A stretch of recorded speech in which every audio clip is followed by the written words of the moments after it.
Okay, Sheriff. Here they are. Tell the Marshal this ain't how we do things here. But I'll oblige him this once. All right. Let's see what we got.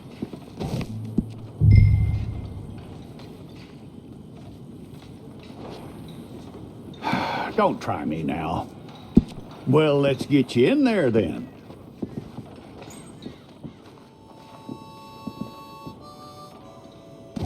I'm gonna need your details.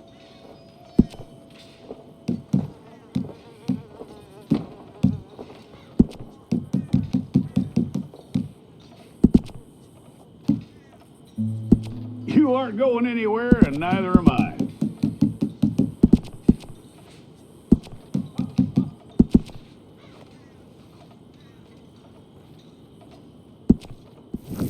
Well, then you need your portrait took. I'll need to see your fingers, palms to you.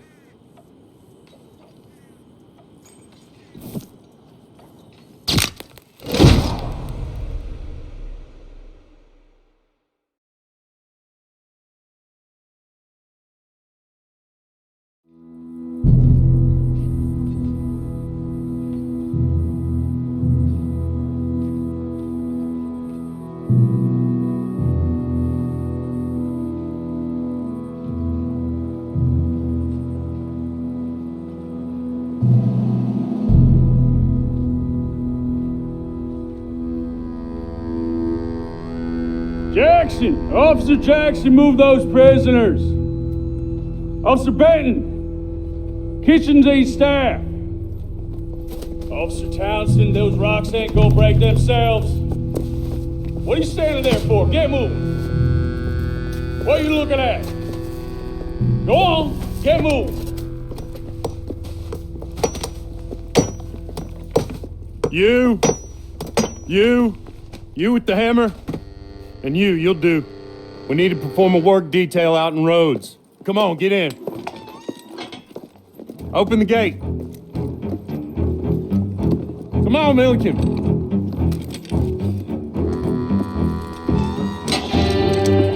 Yeah!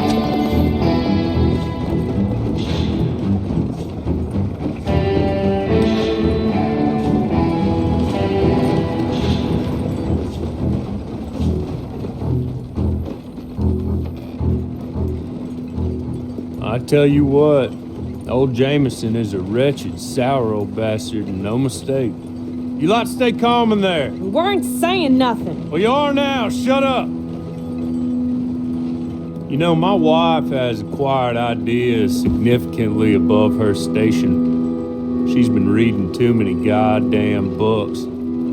Personally, I'm against education. Of women, I mean. And men, I guess. Unnecessary. Doesn't add much to the world. Education.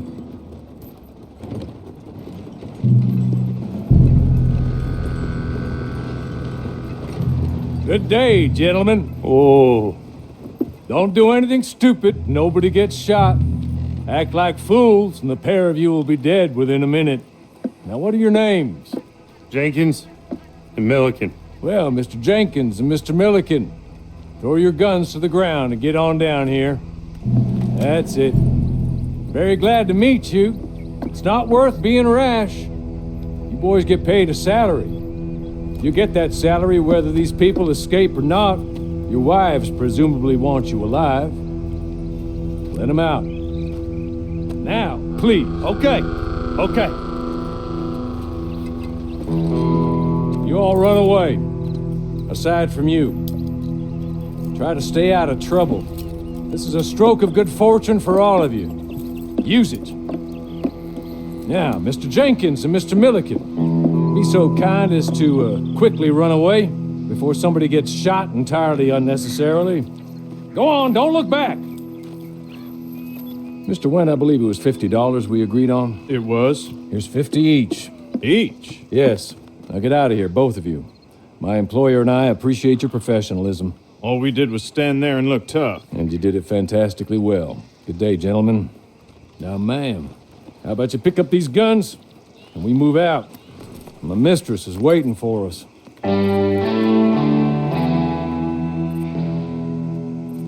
Come along. Then you better get on this horse.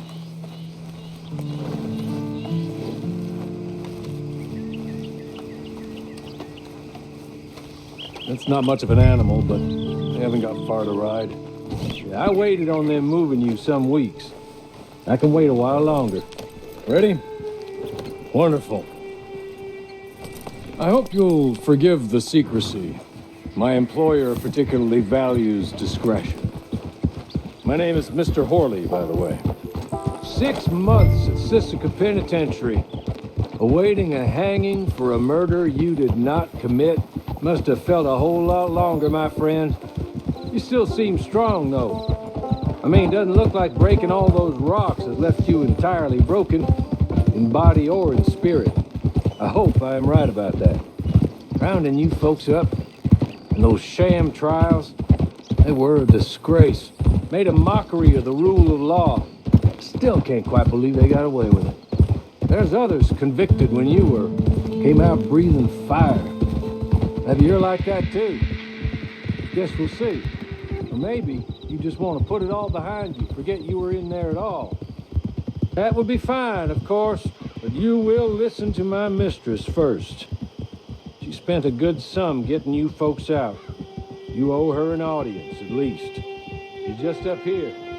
There's the camp. Hit your horse.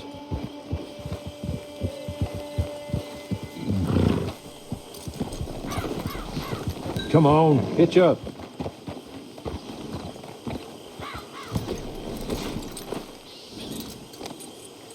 This way. She's anxious to meet you.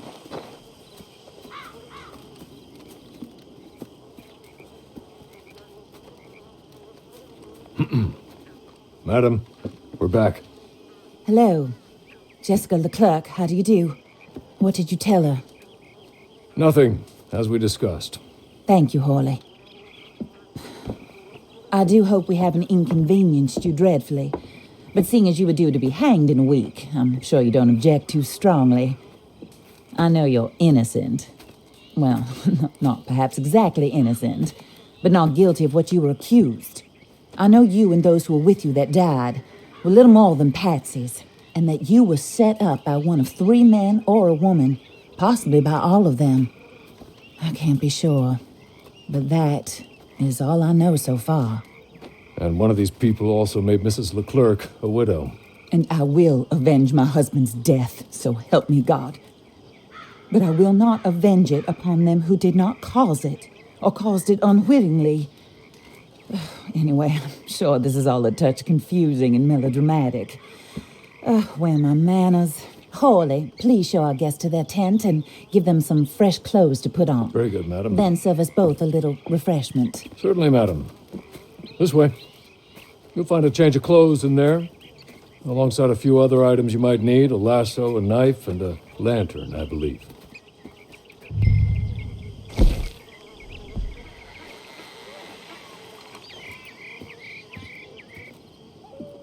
That looks more comfortable. Horley? Here, madam. Your very good health. I suppose it beats dying, Mrs. Leclerc's husband was murdered by one of his business partners. And I intend to find out which one. Or rather, I intend for you to find out. And kill them. You're the only person I could possibly trust to do whatever it takes. Because you and your accomplices, you're the only other victims of their lies still alive. You see, you walked into the town at approximately the same time my husband was shot in the back, but by another gun, firing different bullets to those you possessed when you were arrested. These bullets, this was their mistake. You were rounded up and sentenced to death, all because you came to town and didn't talk too much and seemed like you were nasty. Anyway, here they are. The people who run Blackwater. Mr. Jeremiah Shaw, banker, real estate speculator, and crook. Mr. Amos Lansing, ranch owner, speculator, and crook. Mrs. Grace Lansing, his wife, society patroness, lover of the arts, crook, and my former best friend. Teddy Brown, her disgraced brother, outlaw, wanted man, and still in contact with them. All I ask of you is your help in finding out quite what happened. Mrs. Leclerc would like to help you get back on your feet. Get back to work. Whatever your work may be, I don't judge. You want to rob? Rob. You want to save innocent folk? Do that as well. But you need me just as much as I need you. I think we all understand each other. I hope we do. Good. I look forward to rewarding you for killing those who made me a widow. My husband was a true believer in this country and in the West. He was killed for greed. Foul greed when there's quite enough for everybody. I don't care what your scruples are as to killing. I will take the full burden of that sin upon my shoulders. Goodbye, for now. Then Hawley, go introduce her to nice Mr. Cripps. I think you'll like Cripps well enough. He's long past his prime, of course, but he hasn't gone entirely crazy just yet. And he will help you, better than most of his ilk. Cripps! Get up! Hello, partner. Hawley. This is your new boss. Oh, pleased to meet you, partner. J.B. Cripps at your service. We'll pay to get your camp established. Mrs. Leclerc is a generous benefactor. And, where are we headed?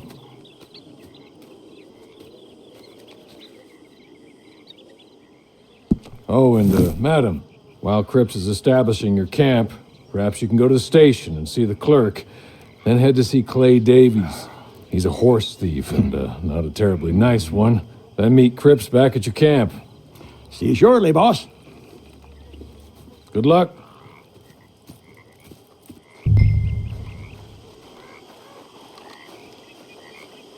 I'm sure you're tired. Get this done and you can rest.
Okay. Okay. You're good. You're real good, friend. Here. Take this. Matt. Just be kind. Don't kill me.